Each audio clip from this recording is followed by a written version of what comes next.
कोई भी खिलाड़ी 2 वेट कैटेगरी में ट्रायल नहीं दे सकता।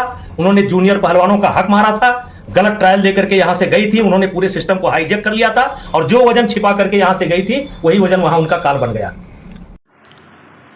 अभी आप बृजभूषण शरण सिंह को सुन रहे थे। जब से कांग्रेस का दामन विनेश फोगाट और बजरंग पुनिया थामे हैं, तब से बीजेपी काफ़ी बेचैन नज़र आती है। और ख़ास करके जिस तरह से आपके जो बृजभूषण शरण सिंह हैं वो तो काफ़ी ज़्यादा परेशान नज़र आ रहे हैं। और विनेश फोगाट जिस तरह से पेरिस ओलंपिक में जो पहुंची और वो मात्र 100 ग्राम के वजह से गोल्ड से चूक गई कुश्ती में, भारत को गोल्ड मिलने से रह गया मात्र 100 ग्राम वेट के वजह से। भारत की जो महिला पहलवान है आपकी विनेश फोगाट, वो गोल्ड नहीं जीत पाई, जिसको लेकर के अब बृजभूषण शरण सिंह सवाल उठा रहे हैं कि ये जो जूनियर पहलवान थे उनका हक मार के गई, इस वजह से इनको गोल्ड नसीब नहीं हुआ, क्योंकि ये लोग पूरे तरीके से कुश्ती को हाईजैक किए हुए हैं। आइए सुनिए क्या बोल रहे हैं आपके जो हैं बृजभूषण शरण सिंह। पूरा बयान सुनिए, फिर बात करते हैं। सुनिए क्या बोल रहे हैं। विनेश फोगाट नियम तोड़ करके ट्रायल उन्होंने दिया था। नियम यह है कि एक दिन में कोई भी खिलाड़ी 2 वेट कैटेगरी में ट्रायल नहीं दे सकता।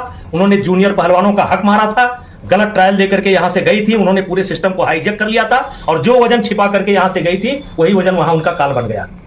और जहां तक मेडल की बात है, अगर ये लोग आंदोलन न किए होते तो कम से कम। अभी आपने सुना कि बृजभूषण शरण सिंह का कहना था कि इनको आपका रेलवे के द्वारा गलत ट्रायल के माध्यम से इनको पहुंचाया गया है पेरिस ओलंपिक, क्योंकि ये जूनियर महिला पहलवानों का ये हक मारी हैं और जो आपके रेलवे के जो रेफरी थे वो चीटिंग करके इनको पेरिस ओलंपिक पहुंचाए और भगवान इनको पेरिस ओलंपिक में आशीर्वाद दे दिए। मतलब ऐसा लग रहा है कि बृजभूषण शरण सिंह खुद मना रहे थे कि विनेश फोगाट पेरिस ओलंपिक में ना जीता। और वैसे भी विनेश फोगाट के हारने के बाद से बीजेपी का जो मीडिया सेल है उसका बयान भी सामने आया था और जिस तरह से खुशी बीजेपी का मीडिया सेल जाहिर किया था विनेश फोगाट के हारने पर, गोल्ड से चूक गई थी विनेश फोगाट पेरिस ओलंपिक में।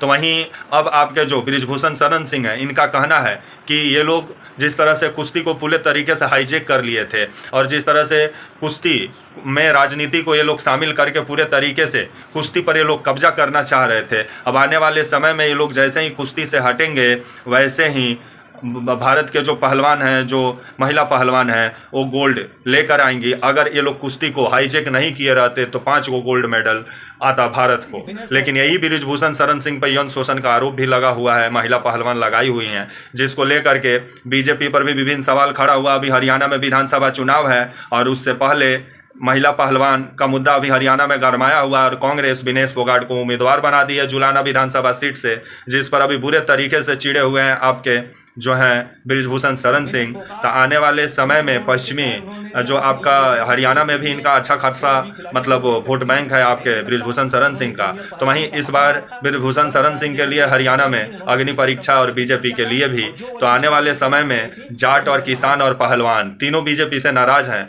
इसका खमियाजा कहीं बीजेपी को भुगतना ना पड़ जाए हरियाणा में। तो वहीं अब जिस तरह से विनेश फोगाट की पहलवानी पर ही अब जिस तरह से बृजभूषण शरण सिंह सवाल खड़ा कर रहे हैं और इनका कहना है कि ये रेलवे के द्वारा इनको भेजा गया था पेरिस ओलंपिक में विनेश फोगाट को, और जो रेलवे का जो रेफरी थे जो कुश्ती करवाए थे वो चीटिंग किए और चीटिंग करके विनेश फोगाट को भेजे और वहाँ गई तो हार गई, क्योंकि 2 बार यहाँ पे ट्रायल दी थी 50 किलो में, 53 किलो में, लेकिन यहाँ पे वो बुरे तरीके से हारने वाली थी। लेकिन जो रेलवे के रेफरी थे उनको जिताए और उनको पेरिस ओलंपिक पहुँचाए और वहाँ जाकर वो हार गई, क्योंकि महिला जो जूनियर महिला पहलवान सब थी उनकी हक मारी थी। अब इस बयान को लेकर के कांग्रेस बृजभूषण शरण सिंह को घेर रही है और हरियाणा में कहीं ये बयान बृजभूषण शरण सिंह को महंगा ना पड़ जाए और बीजेपी को महंगा ना पड़ जाए। तब तक के लिए आप मुझे इजाजत दीजिए और आप हमारे channel walk for India news को प्लीज लाइक और सब्सक्राइब और शेयर करना ना भूलें। तब तक के लिए नमस्कार, जय हिंद, वंदे मातरम।